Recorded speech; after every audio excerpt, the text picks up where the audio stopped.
সেনাপ্রধান ওয়াকারের এবারের সব চেষ্টা তো ব্যর্থ হলো, দ্যাটস গুড, কিন্তু আমাদের একটা মৌলিক জায়গায় হাত দিতে হবে। রাষ্ট্রপতি চুপ্পুকে জরুরি পদত্যাগ করাতে হবে। আমরা সরকারকে ঘাট ধরে আওয়ামী লীগ নিষিদ্ধ করিয়েছি, অতএব আমরা যদি আওয়ামী লীগকে নিষিদ্ধ করতে পারি তাহলে চুপ্পুকে সরাতে পারবো। কারণ আওয়ামী লীগ নিষিদ্ধ প্রশ্নে প্রফেসর ইউনূস নিজে বলেছিলেন যে আওয়ামী লীগকে নিষিদ্ধ করার কোনো পরিকল্পনা এই সরকারের নেই। অতএব যেটা সরকারের পরিকল্পনা নেই সেটা আমরা আন্দোলন করে করাতে পেরেছি, এখন চুপ্পুকেও আমরা সরাতে পারবো। এটা সরানোটা জরুরি। কারণ আমরা দেখেন বাংলাদেশের জনগণ বৃহস্পতিবার রাতে ঘুমায়নি, কারণ ওয়াকার কোনো আকাম করে কিনা। বাংলাদেশ জনগণ চেয়েছিল, সজাগ দৃষ্টি রেখেছিল, অতএব কিছু পারেনি। দেখেছে যে ওয়াকার যদি উল্টাপাল্টা কিছু করতে যায়, কোনো ফরমাল কু করতে যায়, তাহলে জনগণ ধোলাই দিবে। লক্ষ লক্ষ জনগণ রাজপথে নেমে আসে। ওই শেখ মুজিবের মূর্তি যেরকম ভেঙে ফেলেছে, মিলিটারি কু করতে গেলে ওই ট্যাঙ্ক সেভাবে ভেঙে ফেলবে, ভারত পাঠিয়ে দিবে, বঙ্গোপসাগর পাঠিয়ে দিবে। এটা জানেন যে এটা সম্ভব নয়, কিন্তু এই সাহসটা কিভাবে করেছেন, বা ওয়াকার যে একটু নাড়াচাড়া দিয়েছেন এটা তিনি কিভাবে করেছেন? এই জায়গাটার ভিত্তি কি, সোর্স কি? এর উত্তর হচ্ছে চুপ্পু আছে বলে ওয়াকার সাহস করেছে। চুপ্পুর আলোতে ওয়াকার বলিয়ান। কারণ কি দেখেন স্পষ্ট, ওয়াকার থাকবে কি থাকবে না, বা নতুন সেনাপ্রধান কি হবে, আপনাকে জানেন যে এটা কার সিগনেচার হবে, বা এর মূল অথরিটিটা কার? উত্তর হচ্ছে রাষ্ট্রপতি। হ্যাঁ, রাষ্ট্রপতি কারো পরামর্শ ছাড়া করবেন না, বা তিনি সাইন দিতে বললে বর্তমানে তিনি দিতে বাধ্য, সব ঠিক, এটা অন্যান্য ক্ষেত্রে। কিন্তু ওয়াকারও আওয়ামী লীগের হাসিনার অ্যাপয়েন্টেড, আর চুপ্পু হাসিনার অ্যাপয়েন্টেড। এবং হাসিনা কেমন লোক, কতটা বিশ্বস্ত লোক অ্যাপয়েন্ট করে এটা তো আপনারা জানতেন। ওই জায়গাটায় অন্যান্য ক্ষেত্রে রাষ্ট্রপতিকে বা চুপ্পুকে সাইন দিতে বললেই তিনি দিয়ে দিবেন, ঠিক আছে, কিন্তু চুপ্পুর এই ওয়াকার এই ইস্যুতে ওয়াকারের সাথে আলাপ না করে চুপ্পু সাইন দিবেন না। আর ওয়াকারের নিরাপত্তায় এখন আছে সেনাবাহিনী, অতএব সেনাবাহিনী তত্ত্বাবধানে ওয়াকার জীবিত আছে এখন। সেই সেনাপ্রধানের কনসার্ন ছাড়া ওয়াকার সাইন দিবেন না। অতএব নতুন সেনাপ্রধান নিয়োগ এবং ওয়াকারকে বরখাস্ত করা, এটা এমন কি যে প্রধান উপদেষ্টা চাইলেও নাও হতে পারে, কারণ ইটস সরাসরি রিলেটেড টু প্রেসিডেন্ট চুপ্পু। আর চুপ্পু কার তত্ত্বাবধানে? সেনাবাহিনীর তত্ত্বাবধানে। চুপ্পু কিন্তু ইউনূসের সাথে ঘুমান না। চুপ্পু যেখানে ঘুমান বঙ্গভবন, তার নিরাপত্তার দায়িত্বে বেসিক্যালি সেনাবাহিনী। অতএব সেই সেনাপ্রধানের কথাই তো চুপ্পু সাইন দিবেন কি দিবেন না সিদ্ধান্ত দিবেন। অতএব আমাদের সংকটটা কোন জায়গায় দেখেন, কেন ইউনূস রাগে ক্ষোভে অভিমানে পদত্যাগ করে চলে যেতে চেয়েছিলেন? এর কারণ অনেকগুলো কারণের, ওয়ান অফ দি রিজনস এটা যে চুপ্পু আছে, সেনাপ্রধান অনেক কাজ চুপ্পুর মাধ্যমে আটকে দিতে পারে। সেনাপ্রধান কত বড় শক্তি, এমন কোন আইন, কোন অধ্যাদেশ, যদিও এটা জনগণের সাথে কন্ট্রাডিকশনে যাবেন না ওয়াকার, সেটা দিন শেষে চুপ্পুর সিগনেচার লাগে। চুপ্পুর সিগনেচার ছাড়া আপনি কোনো নিয়োগ দিতে পারবেন না, গুরুত্বপূর্ণ। চুপ্পুর সিগনেচার ছাড়া আপনি কোনো সংস্কার করতে পারবেন না, কোনো অধ্যাদেশ জারি করতে পারবেন না, কোনো কিছু গেজেট প্রকাশ করতে পারবেন না। এখানে চুপ্পুকে লাগবে, প্রেসিডেন্টকে লাগবে। আর ওই চুপ্পুর পাওয়ারেই এই আকামগুলো ওয়াকার করতে সাহস পায়, প্রফেসর ইউনূসকে বিব্রত করতে সাহস পায়। এজন্য আমাদের জন্য জরুরি, ওয়াজিব চুপ্পুকে সরানো। চুপ্পুকে সরানো কিচ্ছু না, ওই যে আওয়ামী লীগ নিষিদ্ধের দাবিতে জনগণ যেরকম ঐক্যবদ্ধভাবে রাজপথে নেমেছিল, সবাই নামলেই এখানে জনগণের সাথে দেখেন ধানমন্ডি 32 জয় বাংলা করা হয়েছে, সেখানেও কিন্তু ওয়াকার বাহিনী গিয়েছিল ঠেকাতে, কিন্তু চেষ্টা করে পারেনি, তারা পিছু হটেছে। ওইরকম চুপ্পুকে সরাতে চাইলে হয়তোবা চেষ্টা করবে নিবৃত্ত করতে, কিন্তু জনগণ রাজপথে থাকলে সরানো সম্ভব।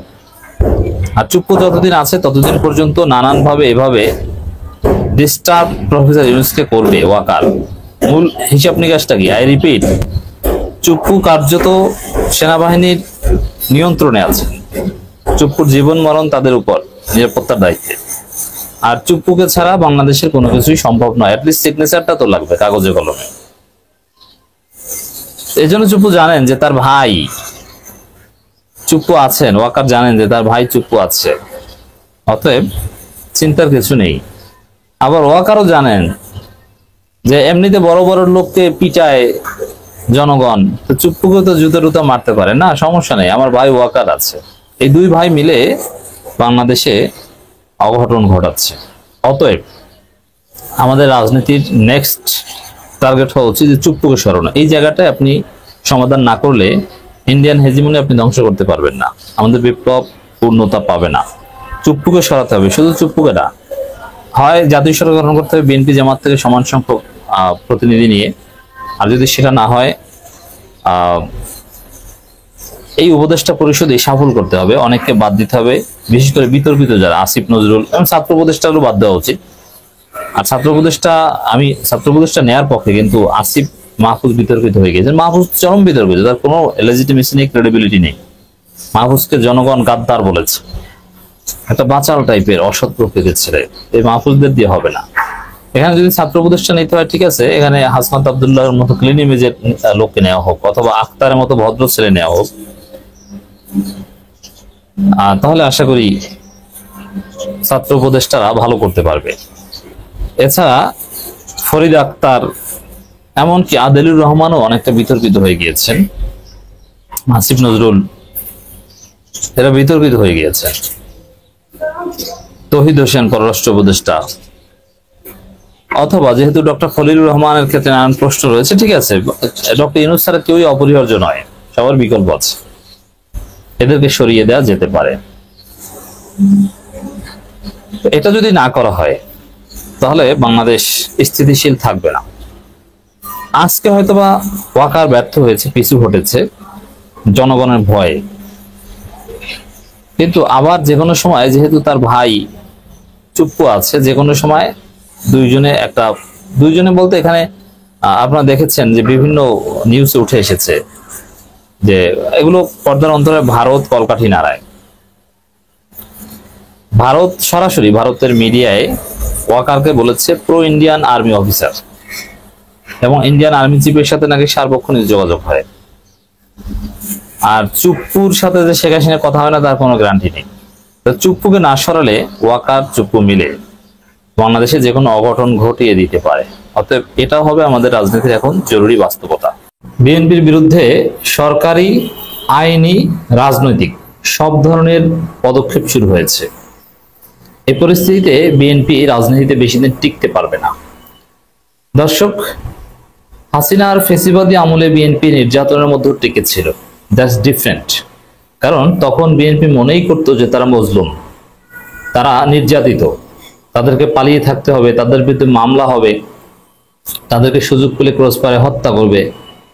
এটা হাসিনার নীতি ছিল, এটা বিএনপি জানতো, মনে প্রাণে বিশ্বাস করত, এবং ওই পরিস্থিতিতে টিকে থাকার কর্মপরিকল্পনা নিত। অতএব ওটা ভিন্ন পার্সপেক্টিভ। কিন্তু এখন বিএনপির লোকজন মনে করে যে তারা ক্ষমতায়, যার ফলে তারা চাঁদাবাজি করে, তারা মনে করে তারাই বাংলাদেশে হত্যাকর্তা, তারা অন্য দলকে দলই মনে করে না। তো এই পরিস্থিতিতে যেখানে হাসিনা নেই, যেখানে বিএনপি বিরোধী দল না, যেখানে মাঠ ঘাট, হাট বাজার, মাছ বাজার, লঞ্চ ঘাট, স্টিমার ঘাট, tempo stand, bus stand, public toilet এগুলো বিএনপি দখলে, সেই পরিস্থিতিতে বিএনপি যদি আবার মামলার মধ্যে পড়ে, বিএনপি যদি আবার রাজনৈতিক প্রতিবাদের মুখে পড়ে,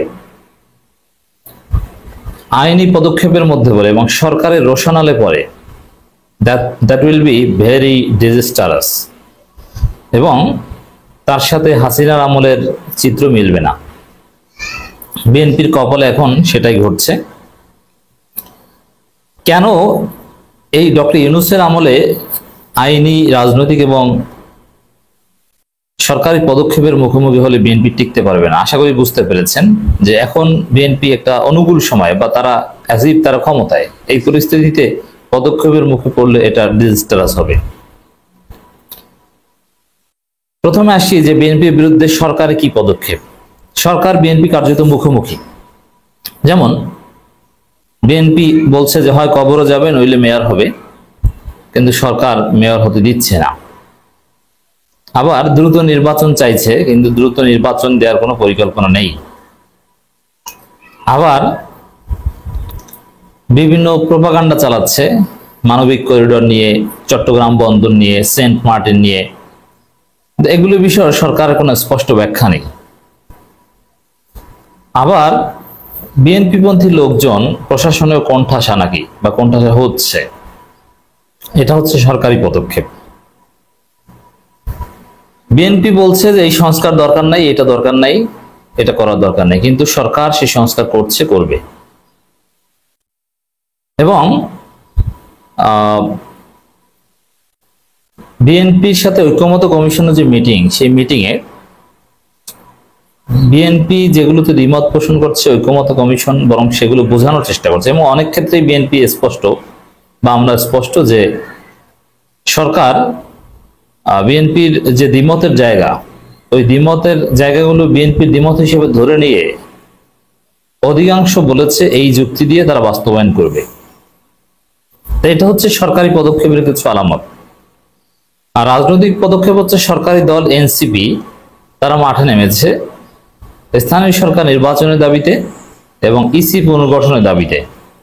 এটা হচ্ছে বিএনপির বিরুদ্ধে রাজনৈতিক প্রতিবাদ। শুধু এটা না, এই যে শাহবাগে যমুনার সামনে যে আন্দোলন হয়েছিল আওয়ামী লীগ নিষিদ্ধের দাবিতে, that was also anti BNP movement, কারণ বিএনপি সেখানে ছিল না এবং বিএনপির মধ্যে ভয় যে আওয়ামী লীগ নিষিদ্ধ, অথবা বিএনপি তো নিষিদ্ধ হতে পারে, এটা বিএনপি বলেছে স্পষ্ট। এছাড়া ঢাকা বিশ্ববিদ্যালয় ছাত্রদল অযাচিতভাবে ঢাবি ভিসি এবং প্রক্টরের পদত্যাগ চাচ্ছে। ওই জায়গাটাও শিবির, ছাত্র সংসদ বা অন্য সবাই মিলে ঢাবি ভিসির পক্ষে দাঁড়িয়েছে। এছাড়া আপনারা দেখেছেন যে কুয়েটের ভিসি টিকতে পারেনি, তাকে পদত্যাগ করতে হয়েছে। এগুলো হচ্ছে বিএনপির বিরুদ্ধে রাজনৈতিক পদক্ষেপ। এরকম আরো অনেক পদক্ষেপের এক্সাম্পল আছে। এবার আলোচনা করব বিএনপির বিরুদ্ধে আইনি পদক্ষেপ নিয়ে। আইনি পদক্ষেপ নিয়ে আলোচনা করার আগে প্রথমে বলে নিই যে একটা সময় ছিল যে থানা পুলিশ চলতো বিএনপির কথায়। বিএনপি নেতাদের বিরুদ্ধে কোনো মামলা নিত না, নেওয়া সম্ভব ছিল না। এবং বিএনপি নেতারা যে সুপরিষদ, মানে অ্যাজিব যে বিএনপি সরকারি দল, ওসিরা সবাই ভেবেছিল যে বিএনপি নিশ্চিত ক্ষমতা আসছে, অতএব তাদের কথায় চলে আমি চাকরি নিশ্চিত করি, পদ নিশ্চিত করি। কিন্তু পরিস্থিতি ঘুরে যাচ্ছে। এখন আর আগের মতো থানায় বিএনপির কথার গুরুত্ব নেই, থানা বিএনপির কথা আগের মতো শুনে না। দৃশ্যপট বদলে গেছে। এখন বিএনপি নেতারা থানায় গেলে তাদেরকে অনেককে গ্রেপ্তার করা হয়, অনেকে দড়ি দিয়ে বাঁধা হয়। বিএনপি থানা, উপজেলা, জেলা পর্যায়ের নেতাদেরকেও ধরে আনা হয়। আবার ছাত্রদল বিএনপি থানায় হামলা করে, সেই হামলার প্রতিবাদে আবার তাদেরকে ঢালাওভাবে ধরা হয়। চিত্র এখন এটা। এখন বিএনপির বিরুদ্ধে মামলা নেওয়া হয়। এরকম একটা ঘটনা, এনসিপির শ্রমিক নেতাদের উপর হামলা, বিএনপির 21 নেতাকর্মীদের বিরুদ্ধে মামলা। দেখেন, এমনি অন্য যে কোনো ভুক্তভোগী বিএনপির বিরুদ্ধে চাঁদাবাজি মামলা করলো, that's different. But NCP, believe it or not, NCP হচ্ছে সরকারি দল। তা এনসিপি যখন বিএনপির বিরুদ্ধে মামলা করে, তখন এটাকে আমি দেখবো যে সরকারি দল বিরোধী দলের উপর মামলা করেছে। এই চিত্র কিন্তু এখন শুরু হয়েছে। এতদিনে কিন্তু এভাবে এনসিপি আনুষ্ঠানিকভাবে মামলা করেছে, বিষয়টা এরকম ছিল না। এতদিন ছিল ভুক্তভোগী যার কাছ থেকে চাঁদা নিয়েছে তিনি মামলা করেছেন বিএনপি চাঁদাবাজদের বিরুদ্ধে। কিন্তু এখন এনসিপি মামলা করেছে। তো এই মামলার ঘটনা সামনে বাড়তে থাকবে এবং এনসিপির উপর হামলা চেষ্টা অনেকবার হয়েছে এবং সামনে আরো টুকটাক হবে। এবং এনসিপি যে পথে যাবে, যে মামলা করবে, এবং মামলায় দেখবেন যে বিএনপির লোকজনকে বিভিন্ন জায়গায় ধরবে। চাঁদাবাজি মামলায় তো ধরে, ওই এনসিপির উপর হামলার মামলায় ধরবে। এই সুযোগে যদিও জামাতের মামলাও কিন্তু বিএনপিকে ধরেছে, এটাও এই এক্সাম্পল আছে। জাতীয় নাগরিক পার্টির শ্রমিক নেতাদের উপর হামলা ও মারধরের ঘটনায় থানায় মামলা দায়ের করা হয়েছে। মামলায় মংলা পৌর বিএনপির আহ্বায়ক জুলফিকার আলী সহ স্থানীয় বিএনপি অঙ্গ সংগঠনের 21 নেতাকর্মীকে আসামি করা হয়েছে। মামলার বাদী এনসিপির শ্রমিক সংগঠনের নেতা তিতুমির চোকদার। দেখেন, এনসিপি একটা দল গঠিত হয়ে এর মধ্যে শ্রমিক উইং এভাবে প্রতিষ্ঠিত করে তার বিএনপির সাথে মারামারি করার সক্ষমতা অর্জন করতে পেরেছে, এটাও বিএনপির জন্য একটা দুঃসংবাদ। গত মঙ্গলবার রাতে মংলা থানায় এই মামলা দায়ের করা হয়। এদিকে রাজনৈতিক হয়রানি করার উদ্দেশ্যে মামলা দায়ের করা হয়েছে দাবি করে এর প্রতিবাদে স্থানীয় বিএনপি সংবাদ সম্মেলনে বিক্ষোভ সমাবেশ করেছে। অবিলম্বে মামলা প্রত্যাহারের দাবি জানিয়েছে দলটির নেতারা। এই লাইনটাও গুরুত্বপূর্ণ, সেটা হচ্ছে বিএনপিকে এখন রাজনৈতিক হয়রানিমূলক মামলার প্রতিবাদ করতে হয়, মিছিল করতে হয়, সংবাদ সম্মেলন করতে হয়। এটাই প্রমাণ যে আসলে ঘটনা শুরু হয়ে গেছে, সামনে বিএনপির কপালে বিপদ আছে, এবং এটাই বিএনপি যে টিকতে পারবে না তার আলামত। মামলাবাদী তিতুমির চোকদার লিখিত অভিযোগ করে বলেন, বিগত আওয়ামী লীগ শাসনামলে মংলা বন্দর শ্রমিক সংগঠন আওয়ামী লীগের কর্তা ব্যক্তির নিয়ন্ত্রণ রেখে সাধারণ শ্রমিকদের স্বার্থ পরিপন্থী কর্মকাণ্ড চালিয়েছে। গণঅভ্যুত্থানের পর বিএনপি নেতা জুলফিকার আলী এটি নিয়ন্ত্রণ নিয়ে তার অনুসারীদের নিয়ে শ্রমিক সংগঠনের নেতৃত্ব ও কর্তৃত্ব পরিচালনা শুরু করেছে। সংশ্লিষ্ট সূত্রে জানা গেছে, এনসিপি শ্রমিক সংগঠনের নেতৃত্বে গত 29 এপ্রিল বিকালে শ্রমিক সংঘ চত্বরে তলবি সভা আহ্বান করে শ্রমিকরা। এই সময় একই স্থানে মে দিবস পালনের প্রস্তুতি, তারপরে মারামারি হয়, বিএনপির লোকজনের শক্তি বেশি, তারা মেরেছে। তারপর শেষ পর্যন্ত সেই 29 এপ্রিল, এটা আরো সিগনিফিকেন্ট যে ঘটনা প্রায় 1 মাস হলো, তারপরে এখন মামলা হলো। এর মানে সামনে আরো নানান বিষয়ে বিএনপির বিরুদ্ধে আইনি পদক্ষেপ নেবে। এটা নতুন সিদ্ধান্ত এনসিপি সরকারের যে বিএনপির বিরুদ্ধে এখন থেকে মামলা করা হবে।